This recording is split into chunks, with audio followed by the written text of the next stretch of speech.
Poštovani gledalci, dobroveče i dobrodošli u novu emisiju Urbani puls. Kada se neko bavi zanimanjem profesora, plus kada ima i dodatan hobi, dodatno zanimanje, onda je to pun pogodak. Moj večerašnji gost je baš takva osoba koja pored svog primarnog zanimanja ima također jedan veoma lep hobi, a u narednih pola sata ćemo sa njim pričati o tome kakav je zapravo to hobi, kako uspeva da usklađuje baš privatne i poslovne obaveze i da li svako može da se bavi ovim hobijem. Naravno, svemu tome nakon muzičke numere, a naš gost će biti sa nama brzo u studiju. I evo, poštovani gledalci, ponovo smo u studiju. Kao što sam rekao, večeras ćemo pričati o jednom i tekako lepom zanimanju. Zato večeras sa nama je Đorđe Ivanović. Ćao, Đole, si dobro, kako si? Hvala, pitanje, dobro sam. Vi kako ste? Nije loše, evo, dobro, malo radimo. Znaš kako, ja sam čuo da si ti pre svega, to sada ćemo i otkriti ko si ti zapravo i čime se baviš. Ja sam čuo da si ti prvo profesor fizike, a zatim da imaš jedan i tekako lep hobi koji, po mom mišljenju, ne može baš svako da se bavi tim hobijem. Treba malo tu nekako znanja, možda umeća, truda, rada i svega ostalog. Ali, ajmo za sam početak da pričamo o fizici. Zapravo ti kao profesor fizike verovatno si puno vremena provodio pisajući formule, radeći zadatke, baviti se zapravo naukom. Kada bi te neko pitao kakva je fizika kao nauka, šta bi mu ti rekao? Ja bih mu odgovorio da je fizika vrlo interesantna nauka. Dobro. Duše jeste za decu u osnovnoj školi nešto novo, nešto što se prvi put susreću sa time, ali suštini fizika je zapravo nauka koja izučava samu prirodu. I vrlo interesantno, naročito eksperimentalni deo fizike, kada vidite da fizičar koji izvodi eksperimente, kako da kažem, kao mađioničar kada izvodi neki trik. Bravo. Znači, generalno, hoćeš reći da je veoma interesantno za nekoga Fizika je veoma interesantna. A kada naiđe deo sa zadacima i sa formulama, izvođenjem formula? To je malo teže, ali u suštini fizika je kao nauka dugo bila na katedri za filozofiju. Samim time kasnije su se prebacili na katedru za prirodno-matematički fakultet. I u suštini pojam razumevanja fizike, kako se razumeva fizika kao nauka, kako da je razumete. Sljedeće, vi zapravo posmatrate neku pojavu u prirodi, sami izvodite zaključke, donosite zaključak, prvo logički deo, a onda kada donesete logički zaključak kako je ta pojava nastala u prirodi, šta se desilo zapravo, onda tek dolazi numerički deo, matematički. Bravo, svaka čast. Znači, tebi je to tvoj nekako odabir u životu i jednostavno ne bi menjao fiziku ni sa jednim drugim predmetom, ni sa jednom drugom naukom. Ne. Ali dobro. Ti sada, naravno, radiš u školi, imaš svoje učenike, oni slušaju vredno fiziku, rade, verovatno su dobri, među njima sigurno prepoznaš neki budući potencijal što se tiče fizike i nekog dobrog fizičara možda jednog dana. Ali ti, pored svega toga, imaš jedan hobi zbog čega sam te ja i pozvao u ovu emisiju, a to je da malo pričamo o fizici, malo da pričamo, eto, o tvom hobiju. Hoćeš li reći našim gledalcima ili ja da kažem čime se ti baviš? Ipak vi. Ja, okej. Pa ništa, evo ovako, ti se baviš vajarstvom. Zapravo, šta je vajarstvo? Kada si ti shvatio da zapravo možeš da se baviš vajarstvom, da ti tu imaš talenta, da malo nešto tu čačkaš, da praviš razna umetnička dela? Vajarstvo je zapravo grana likovne umetnosti koja se bavi pravljanjem trodimenzionalnih oblika. Skulpture se mogu u vajarstvu praviti od gline, od plastelina, mogu se klesati u kamenu, izlivaju se u gipsu, mermeru, najčešće idu u bronzi da se izlivaju, mada za nje vreme imate i u metalu, kada imate instalacije koje pojedini umetnici rade. Vajarstvo je kao likovna umetnost dosta kasno došla kod nas u Srbiji, tačnije to je druga polovina 19. veka. A veoma kasno da kažem. Čuveni vajari iz tog perioda su Đorđe Jovanović i Petar Rubavkić, čuveni spomenik dečaku na Čukur Česmi, koji je napravio Petar Rubavkić, onda Đorđe Jovanović napravio skulpturu Vojna Popovića Vuka, čuvenu, Majka Srbija, njih su njegov, mada on je ostao u Zapećku, u Senci, za razliku od Ivana Meštrovića, koji nije više bio izvikani umetnik, nego njegova dela mi se čak i ne sviđaju. Ima neke simbolike, ali nije to umetnost, možda bude i humanizam, ima više pravaca, humanizam, renesansa, simbolizam, ali opet po meni umetnost da slikar ili vajar urade svoju umetnost, da vajar uradi, iskleše u kamenu, mermeru ili u glini da izvaja skulpturu, realno ili slikar da oslika, dok to više ta simbolika mi se i ne sviđa nešto baš. Da, ali hoćeš reći da je vajarstvo, iako je došlo možda kod nas kasno u Srbiji, da opet imamo i tekako velike umetnike što se tiče vajarstva, koji su ostavili trag za čitav život u Srbiji što se tiče vajarstva. Ali, kada si ti shvatio da zapravo voliš vajarstvo, da ti to ide od ruke i da ti tu možeš nešto da izradiš?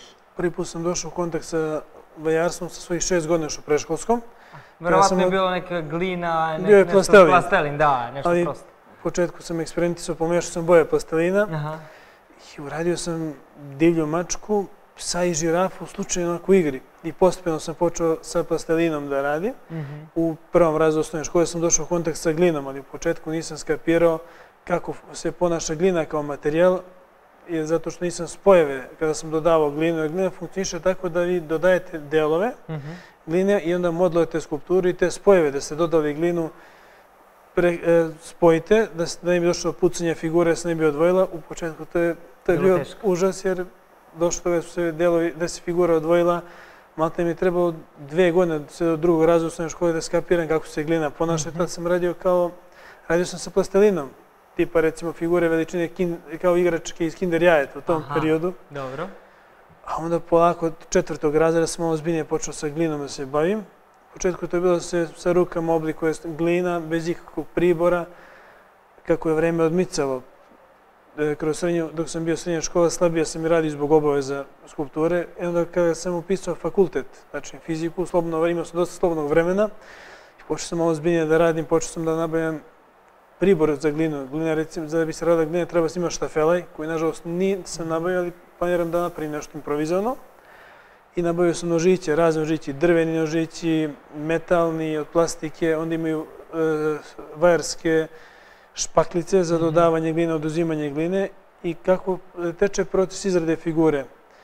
Otprilike vi dođete nekog crteža ili sami nacrtate, obično iskusni umetnici naprave i žičanu konstrukciju, da bi glina, drvo i žicu naprave skelet i dodaju glinu. Da bi se ona bolje nekako glina treba prvo se sabije. Šta to znači? Da se istisne sav vazduh iz nje da ne bi pucala i dodaje se postepeno deo po deo gline, gde vi pravite, u početku ta skulptura ne liči ni na šta. A onda postepeno se, kada izvajate, tipa recimo kada radite čovjeka, posebno glavu, nogu, ruku, onda pristupate modelonju gde dodajete glinu, obično se ne urezuje glina, nego se blagi prelazi prave što izvaja, da bude kao da je izvajano. I onda, koliko je vremena potrebno ti kada si pravio prve te skulpture tvoje, koje se, kao što si sam rekao, bile su veličine Kinder jajeta i zapravo igračke Kinder jajeta, koliko ti je trebalo vremena tada da uradiš svoja ta neka prva dela? Pa, otprilike trebalo mi je 2 do 3 sata. Je to mnogo ili malo? Pa malo je, odnosno, obično, zato što danas kada radim figure, obično znam da izgubim po 7-8 sati dnevno. I gde se, recimo, danas radim, imam inspiraciju, sutra nemam, nažalost, izgubio sam inspiraciju, obično desi da zavisi od težine, od složenosti skulpture, da neku skulpturu ima da radim, tipa, recimo, skulpture radim, pa kako da kažem, 3 meseca se desi, 2 meseca da radim, pola godine, sve zavisi. I sada, ajde za sam početak, da se vratimo na neki sam početak. Sada hoćeš da praviš skulpturu, na primer, ne znam, neke životinje ili nekog predmeta, potpuno je nebitno šta. I kako kreće postupak? Ti uzmeš glinu, jel da? I ta glina je u dosta čvrstom stanju tada. Tačno, u teslastom je stanju, jer glina kad dođe u kontakt sa vazduhom, ona se osuši, ali je sam proces reverzibilan, to znači povratan. Umotate glinu u krpu, nakvasite krpu i hermetički zatvorite u kesu. Glina će da upije vodu i posle tačnije dan, 2, da bude ponovo spremno za rad. Prvo kada radi se tipa recimo životinja, kao što ste rekli, nađe se neki crtež sa interneta, da se skicira iz neke enciklopedije. Najbitnije se zna anatomija životinje, pokreti, ali koji ide anatomije? Tačnije, lokomotorni sistem i ljudi i životinje bi se radila skulptura, pokreti mišići, zglobovi i koštani sistem. Ja, nažalost, nisam usavršio još uvijek tu tehniku da napravim žičanu konstrukciju, ali iskusni vajari će napraviti žičanu konstrukciju. Prvo će na crtežu da obeleže, uzet će crtež, obeležit će otprilike na crtežu gde prolazi žica kroz koje delove. Stavit će žicu na crtež da premere i onda će prema tom crtežu da saviju žičanu konstrukciju. Posle toga će da je zašrafe ili da je zalepe na drvenoj podlozi. Napravit će tanke namote žice. Zašto? Da bi i drveta, da glina ne bi klizala, da ne bi pucala. I obično se tu koristi kvalitetnija glina. Ta je vajarska glina, obično se u džakovima nabavlja 10 kila džakovi i ona je u prahu i sa vodom se pomeša. Što je glina masnija, to je bolja zato što neće da puca kada se nanosi, za razliku od školske gline koje nije toliko kvalitetna i nema neka svojstva. I postepeno se dodaje i modelujete rukama otprilike glavu, pošto počeo životinje, glavu, telo, njene ekstremitete ili ti šape. Da, jasno. I onda nožićem polako sklanjaju se viškovi. I onda se sklanjaju viškovi. Otprilike počne se sa tim finim delom gde se izdvajaju oči, njuška, glava. Postepeno se ide. Ako nećete da radite danas, prekrijete krpom, nakvasite krpu, umotate u najlon kesu i stavite za naredni dan kada ćete da radite. To je itekako velik postupak, tu imaš dosta ti posla, čoveče, da napraviš, da kažemo, neko delo ili neku skulpturu, eto, nebitno, životinje ili bilo kog predmeta. Međutim, ako želiš baš da se baviš vajarstvom, da li, kada neko hoće da krene da se bavi vajarstvom i kaže ja želim ozbiljno time da se bavim, šta ćeš mu ti reći? Da je to skupo zanimanje, skup hobi ili je jednostavno vajarstvo može buditi kako jeftin hobi, dovoljno je da imaš glinu i dovoljno je da imaš te neke alate i ti si, da kažemo, kakav takav vajar?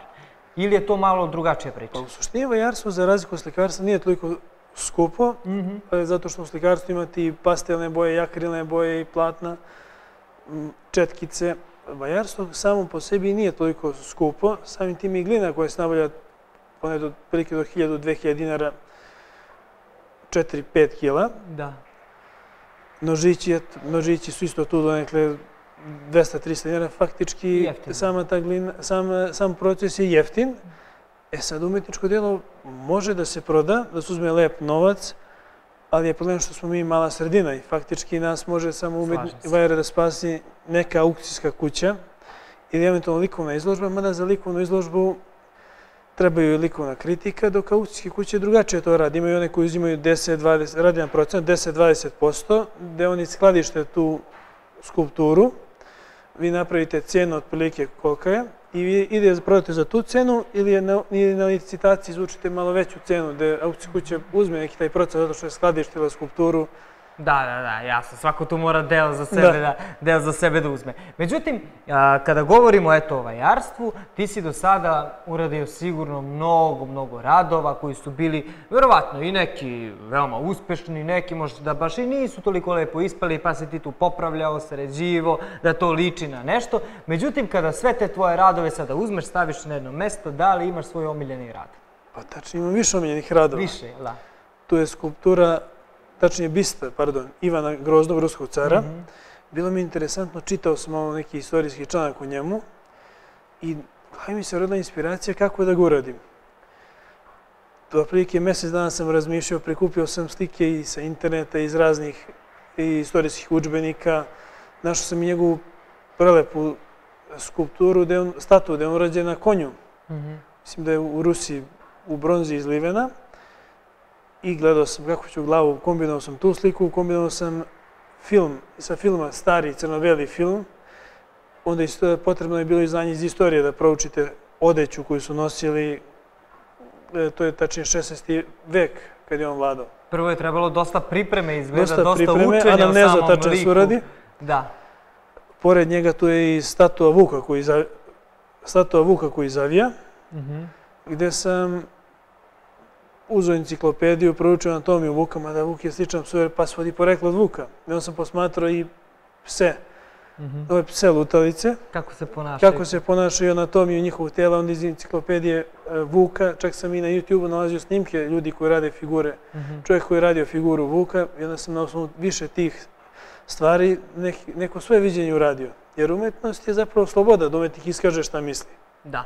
Ali kada si, na primjer, ta dela sva svoja uradio na početku, ta prva svoja omiljena dela, verovatno je bilo i neko delo koje ti se možda i nije baš svidelo u nekom trenutku. Možda, je li ti se desilo da napraviš delo, da ono bude to, gotovo je i onda pogledaš i kažeš, nije mi to to?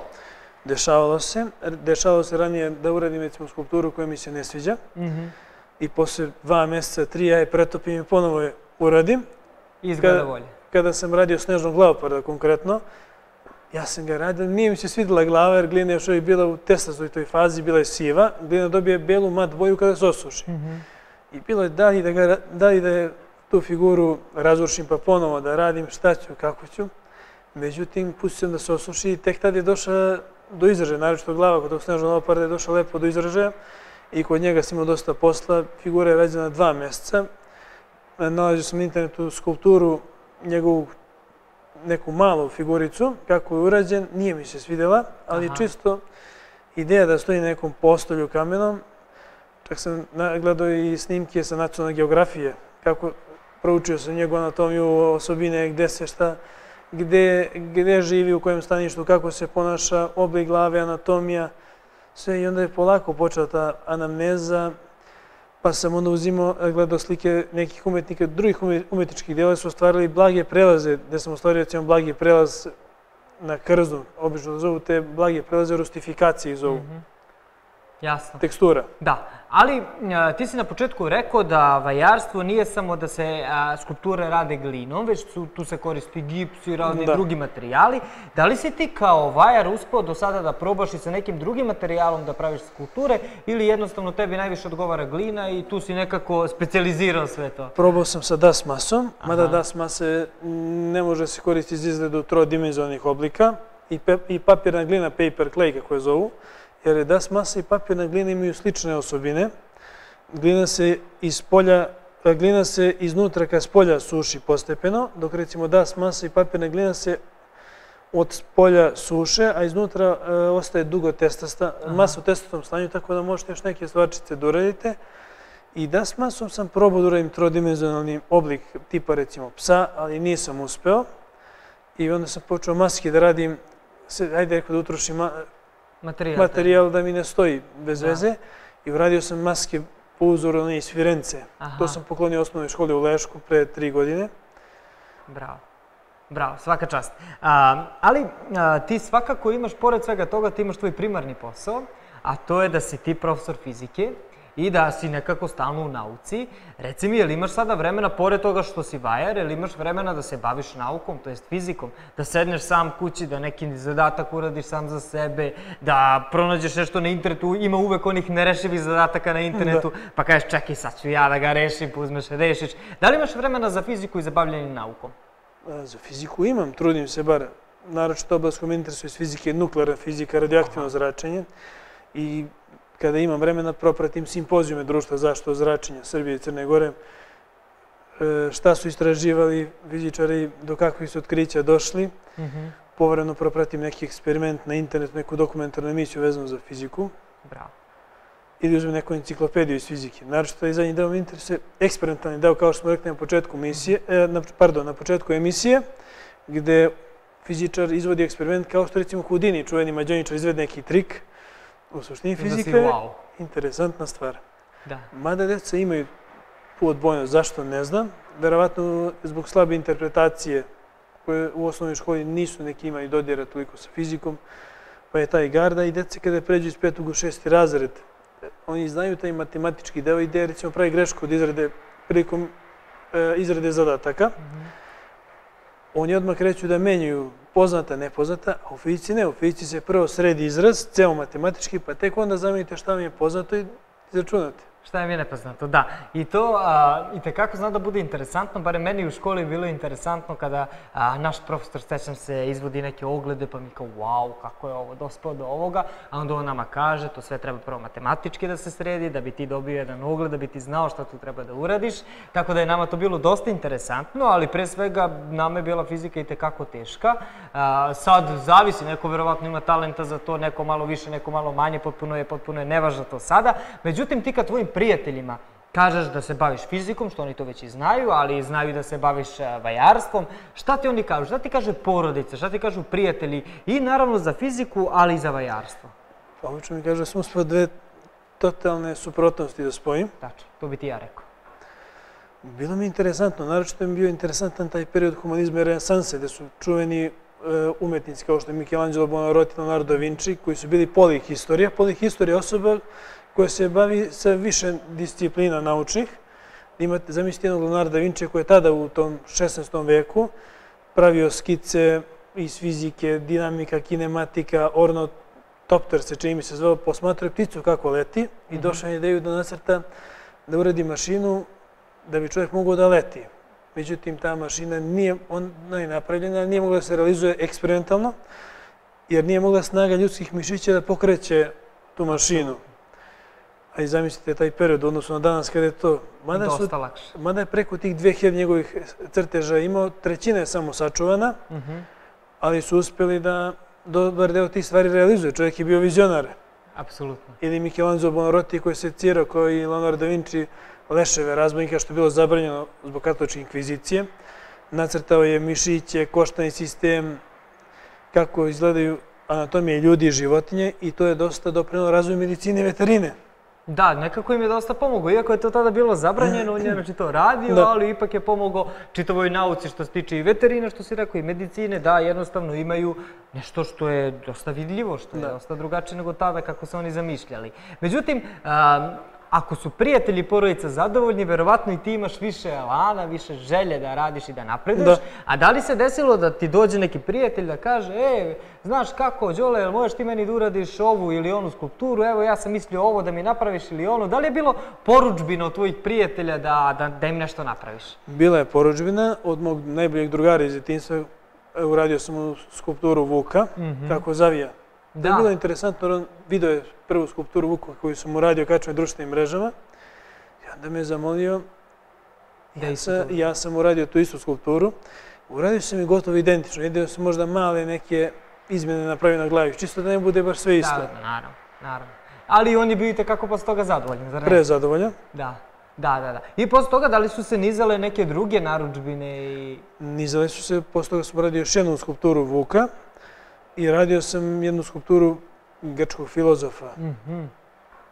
Bravo. A čekaj, šta ti kažu učenici? Ti odeš u školu i onda oni sigurno znaju da je njihov profesor vajar i da se bavi tim ili možda ne znaju. Da li otkrivaš ti to tvojim učenicima kada radite fiziku i kažete, znate kako, ja jesam fizičar, ali kada imam slobodno vreme, ja sam malo i vajar? Slabije, više. Više sam posvećen fizici u školi. Više u školi. Ali da li, kada neki tvoj učenik sazna da, recimo, da si vajar, da li se desilo da priđe i da te pita, pa znate kako, profesore, da li možete vi meni da pokažete ovo, mogu li da vidim neko vaše delo? Ili učenici su zainteresovani više za fiziku? Pa zapravo pola-pola. Neki su zainteresovani za fiziku, neki za umetnost. Ali uglavnom budu zainteresovani jedni i drugi, zar ne? Da. I reci mi, koliko je potrebno vremena kada najmanje da napraviš jedno delo koje će izgledati baš onako kako treba da izgleda, onako lepo, i koliko je potrebno vremena da napraviš neko delo koje je izuzetno teško, izuzetno veliko. Recimo sada ja da ti dam glinu, ja ti kažem napravi mi skulpturu ove čaše, koliko najbrže bi mogao to da uradiš? Pa najbrže bih mogao za sat vremena da uradim. Najbrže, ništa manje od toga, jel da? Ništa manje. I čak i nakon toga ti si napravio sada, to izgleda tako da kažemo, nije još uvek u čvrstom stanju, koliko mu je vremena potrebno da bude skroz u čvrstom stanju, skroz da se osuši i da kažemo evo to je to. Da li je potrebno da stavimo u neku pećnicu da se to brže osuši ili tada se samo gori efekat stvara ili to treba prirodno na sobnoj temperaturi da se suši? I tu zavisi, imate dve stvari. Glina se peče u pećnicama, neki su do 1600 stepeni Celzijusovih, svaka glina ima posebna temperatura. Mada glina može i sama suši. Ako bismo uradili čašu ovu, kao što kažete, mi bismo mogli da vidimo da se glina koja je glina taza, rađena je odmah i urađena figura, treba će 3 do 4 dana. Ako smo je stavljali u krpe, radili je dana, sutra, preko sutra, glina se sušila, mi smo je kvasili, onda će ona kroz pola dana se osuši. Aha, znači ima i tu nekih, da kažemo, fora. Da. Međutim, napraviš delo, daš tvojim prijateljima, pokloniš nekom ili jednostavno ostaviš kući, neko mesto u sobi sigurno imaš gde ostavljaš sve to. Šta ti kažu ljudi koji dođu, koji vide sve to? Da li su bili pozitivni komentari i šta ti oni kažu? Da li imaš neku kritiku nekada? Pa u većini slučajeva su zadovoljni, ponekad se snimam kritiku od mog kuma koji je umetnik, ali što je pozitivna kritika. Dnevno neko kaže na neke greške da sam uradio ili moj drugar, najbolji koji je isto umetnik, koji mi ukaže, objasni neke stvari i na taj način se najbolje uči. Da, i da li imaš, kao svaki umetnik ima neku svoju radionicu, svoje neko malo mesto, svoj mali kutak gde pravi svoje umetnička dela, da li ti kao vajar imaš takođe neku malu sobicu, neki mali prostor gde praviš svoje umetnička dela i naravno izlažeš? Imam sobu gde radim figure, imam tačnije i u dve sobe odlažem figure zbog manjka prostora. Naravno, znači imaš svoj prostor. Da. Je li on onako u kreativnom haosu ili je zapravo sređen? Više u kreativnom haosu, jer iz haosa se stvara ideja.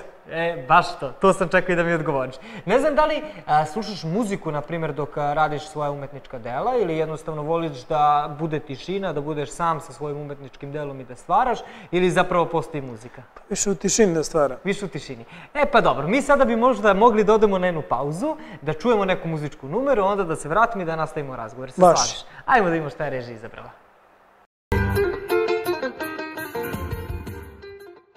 Evo, Đorđe, ponovo smo u studiju. Znaš kako, vajarstvo, evo, barem sada u pauzi smo malo pričali, barem sam shvatio da je vajarstvo itekako zanimljivo. Pitao, a možda je dobro da te pitam, da li svako može da se bavi vajarstvom? Da li svako može da bude talentovan za to ili jednostavno potrebno je rada, truda da neko postane vajar? Mislim da može svako, ali je problem taj da je talent 5%, a praktični deo 95% čovjek mora postepeno da radi u kontinuitetu, jer kao što kaže čuveni Leonardo da Vinci, loš je učenik koji ne nadmaši svog učitelja. I on je sam počeo postepeno deo po deo da radi. Radio je kod svog mentora Andrea del Verrocchia.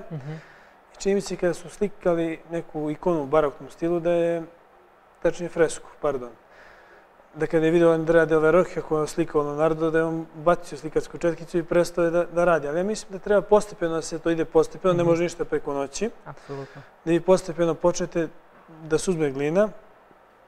U početku to neće ličit će na nešto, bar imaće neke naznake, ali ako se postepeno vežba, radi se, moći da stvori idealno umetničko delo. Bravo. I čekaj, ti sad evo ide letnji period, verovatno ćeš da budeš na nekoj pauzi, na nekom godišnjem odmoru, imat ćeš možda malo više vremena za sebe, za svoj privatan život. Reci mi koja su neka dela koja planiraš u budućnosti, barem u ovih mesec, 2, 3 da radiš? Imaš li nešto u glavi, neku viziju, nešto to bi možda mogao na ovome da radim, na onome da radim? Pa trenutno imam, započeo sam skulpturu, tačnije figuru srpskog srednjevekovnog viteza.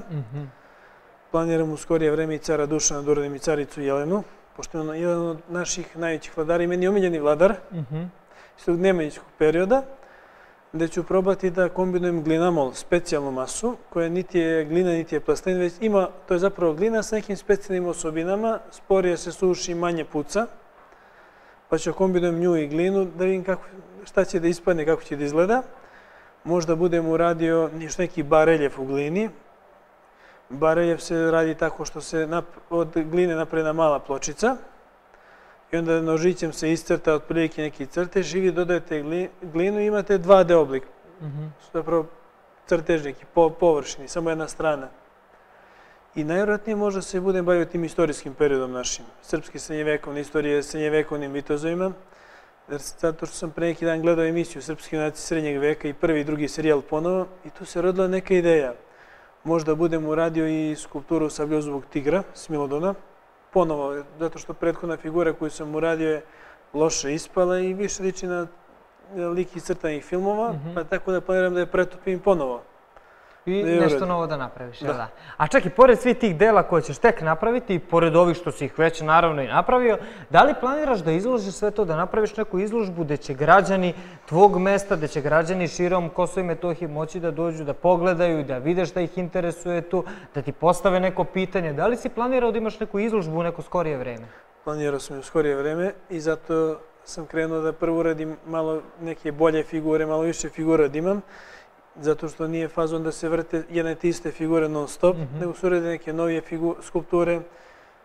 Da budeš malo inovativan, zar ne? Međutim, ne znam koliko koristiš društvene mreže, verovatno i koristiš i da gledaš razne poznate evropske i svetske vajare, kako oni tu nešto rade i možda kradeš neku ideju od njih, da vidiš zapravo kakvu oni neku foru imaju nešto da izrade. Međutim, ne znam koliko ti pomažu društvene mreže, verujem da ti dosta pomažu i da ih imaš. Možda je pravi trenutak da ti ja predstavim jednu stranicu koja se zove Enciklopedija i zapravo na toj stranici imaš razne zanimljivosti. Ne znam baš da li ima zanimljivosti o vajarima i o vajarstvu, ali znam ti kako možeš puno da se zabaviš, a pošto vidim da voliš istorijske činjenice, vidim da voliš opštu informisanost, možda je pravi trenutak da vidimo tu stranicu i možda nešto ja tebe da naučim večeras, a ne ti meni naše gledaoce samo o vajarstvu. Ajmo da vidimo šta je režija izabrala za večeras. Eto, imamo malo istorije, evo ga. Na Cartierovoj radnji u Cannesu u Francuskoj se nalazi grb Karađorđevića.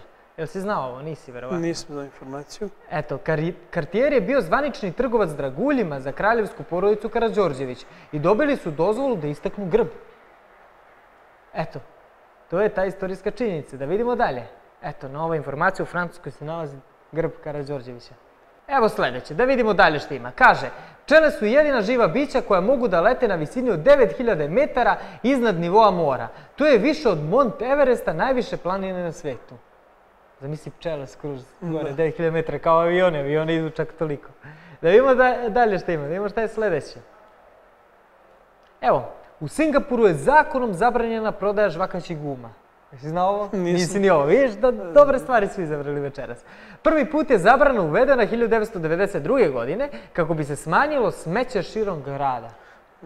Mada, sama Azija je još uvijek nepoznanica. Da, a evo tek vidiš po ovome da je nepoznanica. Kaže, konzumiranje žvaka dozvoljeno je samo kao lek koji prepisuju stomatolozi. Eto. To nisam znao. Kazna za krijumčarenje žvaka je godinu dana zatvora i 10.000 singapurskih dolara. Čoveče, kao drogu da imaš, a ne da imaš žvake, čoveče, potpuno, eto, bizarno. Evo da imamo za kraj još jedna neka zanimljiva informacija.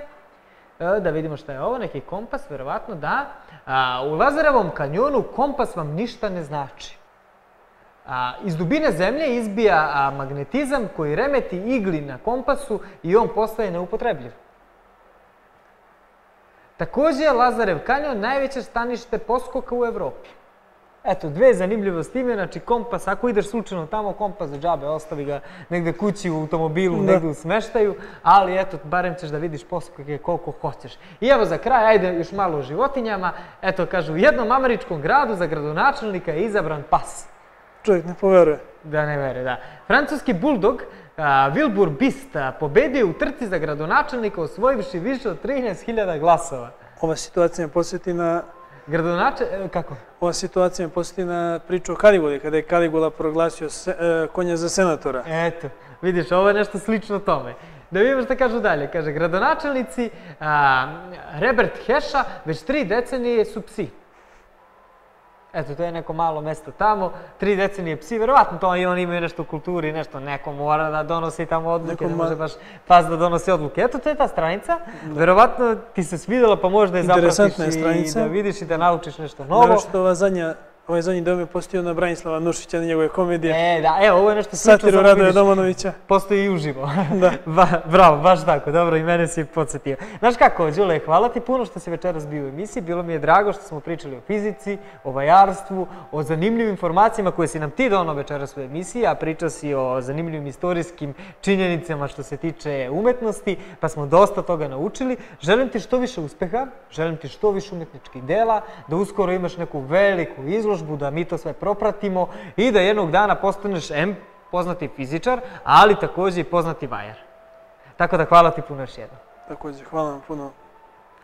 Eto, poštovani gledalci, ovo je bio Đole, Đorđe zapravo Ivanović, a mi idemo na jedan kratak reklamni blok, onda se vraćamo ponovo u studiju i pričat ćemo o jednom zanimljivom gradu, ali vidjet ćete koji grad je večeras na, eto, možemo slobodno kažemo, meniju. Tako da ostanite sa nama i brzo se vraćamo. I evo, poštovani gledalci, stigli smo i do zanimljivog grada za večeras. Večeras ćemo pričati o glavnom gradu Portugalije. Pričat ćemo o Lisabonu. Kako izgleda Lisabon, koliko je on zanimljiv i da li ima i tekako važnu titulu, a dobio je takvu titulu da je jedan od najlepših evropskih gradova. To ćemo vidjeti sad u narednim minutima, ali također možete i vidjeti kako izgleda Lisabon. Kažu da na glavnom trgu možete uvek uhvatiti dobru fotografiju sa tramvajem. Jeste malo čudno, ali kažu da njihovi tramvaji su poznata atrakcija u gradu, vrlo su mali, najčešće s jednim vagonom u žutoj ili crvenoj boji. Ali, kako kažu, i tekako je teško uhvatiti takav tramvaj zato što je teško doći do njega od količine ljudi koji žele da naprave fotografiju sa ovakvim tramvajem. Također kažu da možete se zaputiti nekih 100-tinjak metara dalje u glavnoj ulici koja se zove Rua Augusta i koja vodi u srce grada i time da budete u samom centru grada, ali također kažu i tu možete napraviti razne lepe fotografije. Pored svega toga kažu da je grad i tekako zanimljiv po brojnim restoranima, kafićima i prodavnicama sa raznim suvenirima. Iako kažu da su suveniri veoma skupi, zapravo ako želite da imate neku lepu uspomenu, možete jednostavno priuštiti sebi neki magnet. Kažu da je jedan od zaštitnih znakova Lisabona poznati elevator, inače lift sa kojeg se pruža prekrasan pogled na čitav grad. Ali također ako odete dalje ulicom Rua Augusta, doći ćete do trga Rossio, za kojeg se smatra da je idealno mesto za sva njihova događanja u njihovom gradu. Također imate tvrđavu koja se zove São Jorge i također pruža jedinstven panoramski pogled na grad. Inače, Lisabon je grad sa 7 brežuljka i upravo zbog toga se mogu doživjeti razni lepi pogledi, vidici na grad iz raznih perspektiva. Također kažu da postoji i mesto koja su zaštićena i nalaze se pod UNESCO-vom baštinom u Evropi, ali također kažu da je grad uvršten kao jedan od najlepših i najočuvanijih evropskih gradova. Kažu da je njihova arhitektura veoma prepoznatljiva, ulice su veoma čiste, a nekako građevine i fasade su sve lepe i sve